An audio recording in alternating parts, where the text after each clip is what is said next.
Today I'll show you how to create an animation using the animation tools in IBIS Paint X.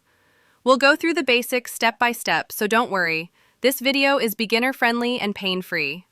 This is actually the first animation I ever tried to make, but to understand how the tool really works, we'll start with something much simpler. First, tap the plus icon. Scroll down until you reach the animation section. Now let's choose the canvas size. Just like with drawings, the larger the canvas, the slower IBIS Paint may become. At this stage, you'll also choose the FPS. FPS stands for frames per second, and it determines how smooth your animation will be. The higher the number, the more drawings are shown in 1 second. That said, you don't need to decide the perfect value right now, because FPS can be changed at any time later. So don't worry too much about it right now. The canvas looks very similar to a normal drawing canvas, but there are a few different settings that we'll explore with a practical example. Here you'll see a new tab where all the frames you will create are displayed in order. Let's start with the first frame. I recommend drawing something very simple at first, just to get familiar with the tools. Once the first frame is done, tap here to create a second one. You'll see the previous frame appear in red. This feature is called onion skin. Think of it as a friendly ghost of your previous drawing, helping you keep things consistent. The first thing we can adjust is, again, the FPS at any moment.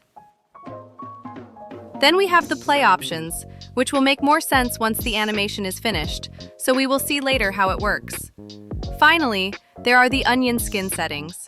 Here you can choose whether to see the previous frame, the next frame, both, or neither.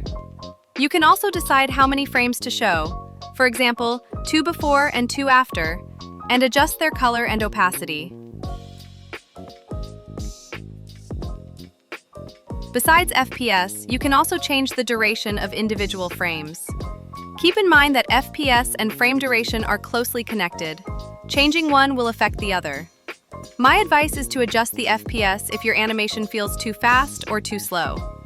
Only change individual frame duration if you specifically need certain frames to stay on screen longer than others. Let's finish our simple animation and look at the final settings.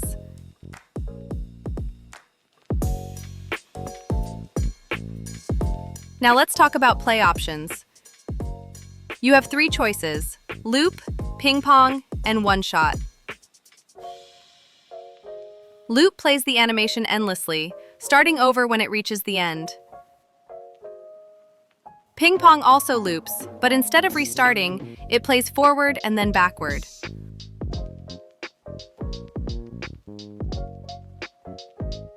One shot plays at once and then stops, which is perfect for short clips. Now that we've seen a simple example, let's move on to a real case, and a few mistakes I made so you don't have to. First of all, if your drawing is fully colored and has a background, onion skin might be hard to see and not very useful. Indeed, I did not use it in this case. The first mistake I made was trying to create perfect drawings frame by frame, carefully redrawing every single detail that was changing from one frame to the other. I quickly realized that this takes forever, and most importantly, it's not really necessary. When we watch an animation at 20, 30, or more FPS, we can't actually see every detail in each frame. In fact, in many famous anime, especially in fast action scenes, the frames are rough and sketchy, and they still work perfectly. So that's one of the most important lessons when switching from static drawings to animation.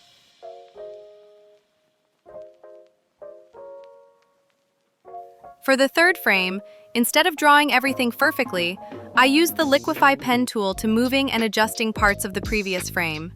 This saves a lot of time while still creating effective movement. Much faster, much smarter. While doing this, I realized that having outlines on a separate layer was causing problems. So I removed the outlines from the moving parts, because honestly, they wouldn't really be noticeable anyway. I also noticed that without outlines, the image feels more dynamic, while strong outlines tend to make things look more static. Another mistake I made was underestimating how many frames I'd need. I thought 10 frames would be enough. Spoiler, they were not. To get the result I wanted, I ended up using about 20 frames, And I even had to go back and add a few more in between to make everything smoother. So this is the final result. And if you're curious about how I used it, check out the short. I'll leave the link in the comments. That's it for today. If you enjoyed it, hit like, subscribe, and tell me in the comments what cool animations you're working on. Bye!